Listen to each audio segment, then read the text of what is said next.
주 예수 그리스도로부터 은혜와 평강이 함께 하시기를 축원합니다. 오늘은 복 받은 자의 자기 정체라라고 하는 주제로 말씀드리려고 합니다. 시편 1편 1절 2절에 보면요, 복이 있는 사람은 악인의 꾀를 따르지 아니하며 죄인들의 길에 서지 아니하며 오만한 자들의 자리에 앉지 아니하고 오직 여호와의 율법을 즐거워하여 그 율법을 주야로 묵상하는 자로다 라고 하는 말씀이 있습니다. 마틴 루터의 설교집에 나오는 예화에 이런 것이 있습니다. 오늘날 악마의 괴수인 사탄이 부하들을 모이게 해놓고 사람들을 미혹하기 위해서 마귀들을 세상에 파송할 때에 그 부하들에게 훈계를 하고 그 다음에 그 부하들에게 어떻게 하면 많은 사람들을 지옥에 보낼 수 있을까? 좋은 방도가 있으면 말들 좀 해봐라. 그럴 때에 첫째 마귀가 하는 말이 나는 돌아다니면서 하나님이 안 계시다라고 소문을 내겠습니다. 그랬더니 그 괴수가 하는 말이 그것은 오래전부터 써봤는데 별로 소용이 없더라. 또 둘째는 나는 돌아다니면서 지옥이 없다고 소문을 내겠습니다. 사탄이 빙그레 웃으면서도 그러지 않아도 오늘날 현대에는 지옥을 믿는 사람이 몇 사람이 없어. 또 셋째는 나는 모든 사람에게 고통을 주겠습니다. 그러니까 괴수 사탄이 하는 말이 기독교인들은 고통을 주면 순교한다고 좋아하고 그 이름으로 고난당한 것을 도리어 기뻐한단다. 근데 넷째 마귀가 아주 늙고 노련한 마귀가 하는 말이 나는 세상에 나가서 예수는 믿기는 밑에 차차 믿어라. 형편이 좋아지면 믿어라. 시간은 얼마든지 있다. 서둘지 말아라. 결국 넷째 마귀의 방법이 채택이 되어 지금까지 마귀들이 써먹는다고 하는 것입니다. 이 예화는 많은 것을 생각하게 하는 것입니다. 이 복 있는 자의 반대가 악한 자의 길인데요. 악한 자의 길은 복된 길을 뻔히 알고도 연기하는 것이 악한 자의 복받지 못한 사람의 길이라고 하는 것을 우리에게 시사해 주는 예화입니다. 오늘 본문을 좀 심도 있게 잘 읽어보면요, 본문은 어떻게 하면 복을 받는다 그런 이야기가 없습니다. 기복적인 이야기도 없습니다. 이렇게 하면 복을 받는다, 저렇게 하면 복을 받는다는 이야기가 없습니다. 그저 본문의 특징은 무엇인가니 이미 복 받은 자의 특징은 이런 것이다 라고 하는 것을 소개합니다. 우리나라에서도 고래로부터 오복이라고 하는 게 있었습니다. 거기에도 보면 어떻게 하면 복을 받는 데는 말은 없어요. 이런 것이 복이다 라고 하는 것을 소개하는데요. 오복이 수, 부기, 강령, 유호독, 종명이라고 하는 것입니다. 이것은 첫째는 오래 살아야 복이라는 것이죠. 두 번째는 좀 부귀가 있어야 된다는 거예요. 세 번째는 강령, 건강이 있어야 된다는 것이에요. 네 번째는 유호독, 사람이 덕스럽게 살아야 복이라는 거예요. 그 다음에 종명, 마지막 죽음이 아름다워야 된다. 이런 말을 하고 있습니다. 그러니까 사람이 어떠한 모양으로 마지막에 임종을 하느냐 이거로 평가가 됩니다. 여러분 무엇이 복입니까? 어떤 사람은 돈은 많은데 건강이 허락지 않습니다. 또 건강하는데 지식이 없어요. 지식은 많이 배웠는데 명예가 없습니다. 명예는 있는데 덕이 없어요. 이러면 복된 사람이라고 할 수 없는 것입니다. 오늘 본문은 시편 1편은 복 있는 사람을 말합니다. 어떻게 하면 복 받는다라고 하는 말보다는 이런 사람이 복된 사람이다라고 하는 것입니다. 그래서 시편 1편은 긍정적인 면과 부정적인 면을 나누어서 설명합니다. 악인의 꾀를 쫓지 않는다. 영어의 성경에 쫓는다고 하는 것은 walk, 걷는다는 말이에요. 죄인의 길에 서지 아니하며 stand입니다. 오만한 자의 자리에 앉지 아니하고 sit down 하는 것입니다. 여기 이 walk라, stand라, sit down 이 세 가지 단어가 상당히 중요하다고 하는 것을 알아야 될 것입니다. 악인의 길을 쫓는다고 하는 것은 인생 방향이 잘못된 사람이라는 거예요. 그런 사람은 복된 사람이 아니에요. 죄인의 길에 서지 아니한다. 죄인들과 더불어 어울려 서성되지 않는다고 하는 것입니다. 잘못된 길이라면 선뜻 돌아서야 된다는 거예요. 오만한 자의 자리에 앉는다라고 하는 것은 sit down 하는 것은 같이 밥을 먹는다는 말이에요. 그러니까 이 세 가지 단어를 우리가 명심해야 된다라고 하는 것입니다. 사람이 악인에게 빠진다고 하는 것은요, 누구를 원망할 것도 없습니다. 내 안에 시험 받을 만한 요소가 이미 있어서 꾀에 빠졌다는 거예요. 그래서 여러분, 우리는 속았다는 말을 하는데요. 속은 사람도 나쁘지만 속이는 사람도 나쁘지만 다 이 속는 사람도 그 속 안에 악이 있었다는 거예요. 속 깊은 속에 욕심이 있어서 속았다고 하는 것입니다. 그리고 일생 후회한다라고 하는 것입니다. 그러니까 여러분들 야고보서 1장 14절 15절에 보면요. 오직 각 사람이 시험을 받는 것은 자기 욕심에 끌려 미혹됨이니 욕심이 잉태한 즉 죄를 낳고 죄가 장성한 즉 사망을 낳느니라.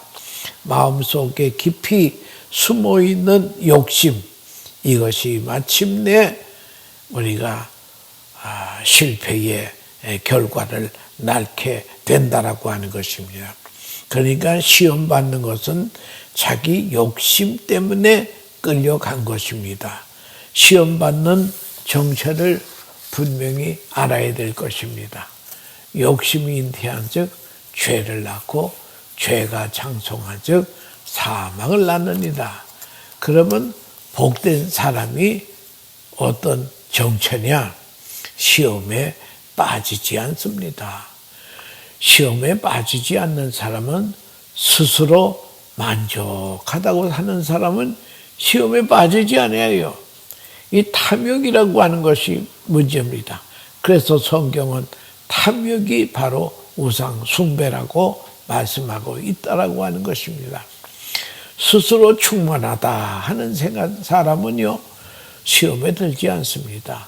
만족하고 행복하기 때문이라고 하는 것입니다. 그래서 디모데전서 6장 6절에 지족하는 마음이 있으면 경건에 큰 이익이 되느니라. 스스로 만족하는 마음이 있으면 경건 생활에 유익하다고 하는 것입니다. 여러분, 숨겨진 욕심이 있는가, 숨겨진 교만이 있는가, 이것을 우리는 점검해야 된다고 하는 것이요. 시험에 빠질 이유가 없는 사람이, 이 사람이 바로 경건한 사람이라는 거예요. 복된 사람이라는 거예요. 긍정적으로 오직 여호와의 율법을 즐거워하며 그 율법을 주야로 묵상하는 자라고 했습니다. 여러분, 이 율법을 즐거워한다는 것이 참 귀한 거예요. 양심이란 원래 선을 즐기는 마음이 옳시다. 그런데 죄 지을 때에 마음이 두근두근하는 것이 양심입니다. 두려운 마음이 양심이 되고 말았습니다. 잘못된 것입니다. 하나님의 말씀을 즐거워해야 한다라고 하는 것입니다. 마지못해 여호와의 율법을 지키는 것이 아니라, 복받기 위해서 말씀을 지키는 것이 아니라, 그저 벌 안 받기 위해서 율법을 지키는 것이 아니라, 성경 말씀 자체가 아주 즐겁습니다. 엔조이 하는 것입니다. 그런 습관이 가진 사람이 행복한 사람의 정체라고 하는 것입니다. 또 행복한 사람의 정체는 무엇인가 하면요, 주야로 말씀을 묵상한다는 거예요. 눈 감고 속으로 생각하는 것입니다. 이 묵상이라고 하는 말은 히브리 말로 하가라고 하는 말인데요. 이것은 작은 목소리로 읊조린다. 작은 소리로 중얼중얼대고 말씀을 읽는다는 거예요. 집중해서 반복해서 읽는 것이 묵상이라고 하는 것입니다. 그래서 묵상하면서 하나님의 뜻과 하나님의 생각을 즐거워하는 것이, 이게 복된 사람의 정체라는 거예요. 오늘도 하나님의 은혜로 우리가 예배에 나왔습니다. 예배 시간이 나에게 가장 행복한 시간이다, 이렇게 생각해야 되겠는데, 너 예배에 안 나오면 사방에서 전화를 할 거니까 시끄러우니까 나가주자, 이래가지고는 안 된다는 거예요. 예배 시간이 행복하고 기도 시간이 행복하고 예배당에 딱 들어서는 순간 행복을 느껴야 된다는 거예요. 그 다음에 계속해서요, 복 있는 사람의 정체는요, 오직 여호와의 율법을 즐거워하여 그 율법을 주야로 묵상하는 자로다. 저는 시냇가에 심은 나무가 시절을 쫓아 과실을 맺으며 그 잎사귀가 마르지 아니함 같으니 그 행사가 다 형통하리로다. 그러면 가장 복된 시간이 언제입니까? 다시 한번 내 신앙을 점검해 보십시다. 여러분, 구약시대나 초대교회 시대에는요, 지금 형편과 다릅니다. 우리는 성경, 신구약 성경에다가 찬송가까지 한 손에 들고 다닙니다. 그러나 옛날 구약시대나 초대교회 시대는 상상도 못할 때입니다. 성경은 두루마리로 회당이나 성전에 있습니다. 그것을 제사장이나 서기관이 낭독해 주는 거예요. 그러면 낭독하는 소리를 듣고 집에 돌아와서 기억되는 한두 마디의 말씀을 되새기는 거예요. 이게 묵상이라고 하는 것입니다. 말씀을 읽는 것도 중요할 것이지만요, 말씀을 마음에 담고 묵상하는 것이 즐겁다는 거예요. 말씀을 마음에 담고 묵상하는 그것이 바로 하나님과의 대화의 시간이라고 하는 것을 알아야 될 것입니다. 성 어거스틴도 말하기를요, 말씀을 우리 마음 가운데 담고 생각하는 것은 우리가 하나님과의 직접 대화하는 시간이다. 하나님은 끊임없이 대화하시기를 원합니다. 우리는 하나님의 자녀이고 하나님은 우리의 아버지이기 때문에 자녀가 아버지와 대화가 끊어진다고 하는 것은 아주 심각한 문제라는 거예요. 하나님께서는 이 대화를 통해서 아버지의 뜻과 생각을 들려주십니다. 하늘의 보고와 지혜를 주시려고 하는 것입니다.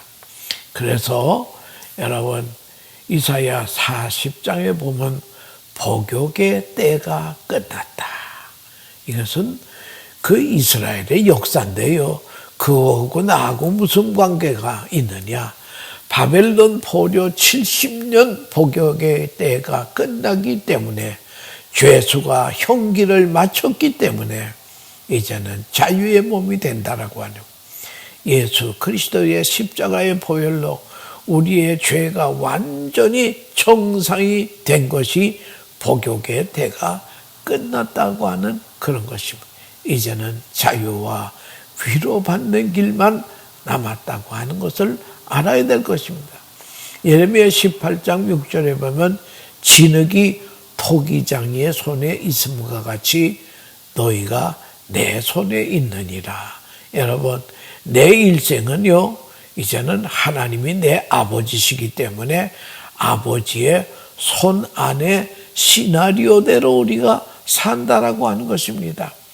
그러니까 이 인간은요 하나님의 손에 있느냐 마귀의 손에 있느냐 여기에 따라서 복된 사람과 복되지 못한 사람이 바로 정체가 드러난다라고 하는 것입니다. 유명한 화가 피카소가요 황소몰이라고 하는 작품을 만들었는데요. 그가 길을 가다가 다 녹슬어 버린 자전거 핸들하고 또 거기 다 망가진 안장 그걸 주워다가 그린 것이 황소몰이라고 하는 작품인데요. 이게 런던에서 경매장에서 얼마에 팔렸는 줄 압니까? 한국 돈으로 300억 원이라는 거예요. 그러면 미국 달러로 말하면 3천만 불에 팔렸다는 거예요. 여러분 그 버려진 녹슨 자전거 이게 그렇게 3천만 불이나 될 줄이야 누가 알겠습니까? 누구의 손에 달렸느냐? 하나님의 손에 달리면 우리는 명품 인생이 된다라고 하는 그것을 알고 우리는 하나님의 말씀을 주야로 묵상함으로 말미암아 우리는 하나님의 손에 쥐어진 토기가 되시기를 바랍니다. 근데 3절에 보면요 그렇게 복이 있는 사람은요 그 행사가 형통한다는 겁니다. 과연 무엇에 형통하느냐? 성경에서 시편 119편이 가장 긴 장이올시다. 176절이나 있는 장이에요.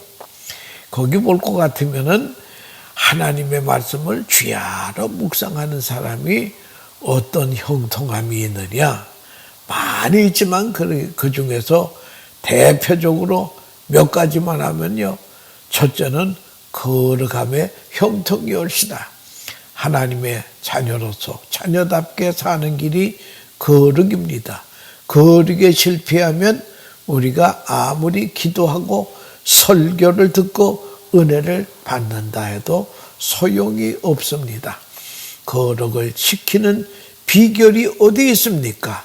시편 119편 11절에 내가 주께 범죄치 아니하려 하여 주의 말씀을 내 마음에 두었나이다. 내가 죄 짓지 않기 위해서 다른 방법이 없다는 거예요. 다른 대안이 없다는 거예요. 하나님의 말씀으로 채워질 때에 우리는 죄도 안 질 뿐만 아니라 거룩을 유지할 수 있다라고 하는 것입니다. 어느 날 도둑놈이 12시가 지난 다음에 도둑질을 하러 나갔는데요. 어느 성경학교 여자 기숙사에 들어가서 훔치러 들어갔는데 그 뭐 여자 기숙사에 무슨 돈이나 보화가 있겠어요. 거기 있는 옷을 그저 하나름 주섬주섬 모아가지고 집에 와서 혹시 호주머니에 돈이 있을까 하고 뒤져보니까요, 돈은 없고 휴대용 작은 성경이 있다는 거예요. 이건 뭐야 하고 한번 딱 폈더니요, 거기 성경에 도적질하는 자는 다시 도적질하지 말고 돌이켜 빈궁한 자에게 구제할 것이 있게 하기 위하여 제 손으로 수고하여 선한 일을 하라. 에베소 4장 28절에 있는 말씀이 눈에 들어왔습니다. 이거 보니까 한 대 얻어 맞은 것 같아요. 아, 이것이 성경이구나, 성경이로구나, 이렇게 생각했는데요. 근데 그 도적놈이 도적질 할 때마다 이 성경 말씀이 생각이 나더라고 하는 것입니다. 도적질하는 자는 다시 도적질하지 말고 빈궁한 자에게 구제할 것이 있게 하기 위하여 제 손으로 수고하여 선한 일을 하라. 이 자꾸 생각이 나서 도적질하기가 싫다는 거예요. 그래서 그가 교회를 다니기 시작했습니다. 그리고 예수를 열심히 믿었습니다. 그래가지고 그 교회에 아주 성실한 신앙 좋은 착한 아가씨하고 결혼을 했어요. 결혼을 하고 사는데 이 남자가 직장을 나갔는데 여자가 세탁물을 고르느라고 신랑의 옷을 뒤지기다가 보니까 휴대용 성경이 나오다는 거예요. 이건 바로 내가 기숙사에서 잊어버린 성경이었는데 이게 어떻게 남편이 호주머니에서 나오는가. 여러분, 기다렸다가 그 신랑의 자초지종의 신앙 고백을 합니다. 여러분, 이렇게요, 사람이요, 죄를 안 지려고 그러지 말고 하나님의 말씀을 마음판에 새기면요, 죄악의 폐수가 내 안에 들어오지 못한다고 하는 것입니다. 두 번째는 위로를 받는 형통열시다. 119편 50절에 보면 이 말씀은 나의 고난 중에 위로라. 주의 말씀이 나를 살렸음이니이다. 세상을 살다 보면 고난을 당할 때가 있습니다. 내 힘으로는 도저히 일어나기가 힘들 때가 있어요. 절망 속에 허덕일 때 말씀이 나에게 위로가 됩니다. 이 위로라고 하는 말은 능력을 준다는 말이에요. 그래서 위로란 영어로 comfort, com이라고 하는 것은 합한다는 말이고요. fort라고 하는 것은 힘이라고 하는 것입니다. 그러니까 comfort라고 하는 것은 하나님이 위로를 주시는데 우리에게 종합적인 힘을 주신다는 거예요. 영력과 지력과 동력과 체력과 체력을 주신다는 거예요. 그래서 용감한 자로 만들어 주신다는 거예요. 말씀이 묵상하면 힘과 용기가 주어지게 된다라고 하는 것입니다. 국민일보에 실린 기사가 있는데요. 한국에서 그때가 바로 박정희 대통령 시절이었습니다. 무역의 날에 500만 달러 수출상을 탄 분이 있었는데 그 사람이 대명 무역 상사를 경영하는 김용순 사장이에요. 그래서 기자가 그에게 찾아가서 성공의 비결을 물었습니다. 그런데 그분의 대답이 엉뚱한 대답이에요. 다른 것이 아니라 저는 성경을 씁니다. 성경을 필사하면서 은혜를 받습니다. 그 힘으로 사업을 성공시켰습니다. 그런 말을 해요. 40대의 나이에 매일 아침 1시에 일어나서 5시까지 4시간 동안 성경을 필사했는데 벌써 신구약 성경 8권을 썼다는 거예요. 그가 고백하는 말이 제가 교만해서 하는 말이 아니라요. 정말 성경을 쓰다 보면 천지가 내 것인 것 같이 느껴집니다. 성경을 필사하면 하나님께서 내가 힘들 때에 즐거울 때에 나와 함께 하신다는 것을 느끼게 해 주십니다.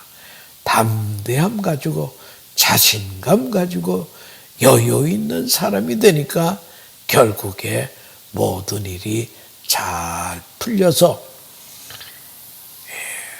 무역의 날에 그는 상을 받게 되었다고 하는 것입니다. 그 다음에 하나님의 말씀을 주야로 묵상할 때에 무슨 형통이 있는가 하면 지혜를 얻는 형통이 있습니다.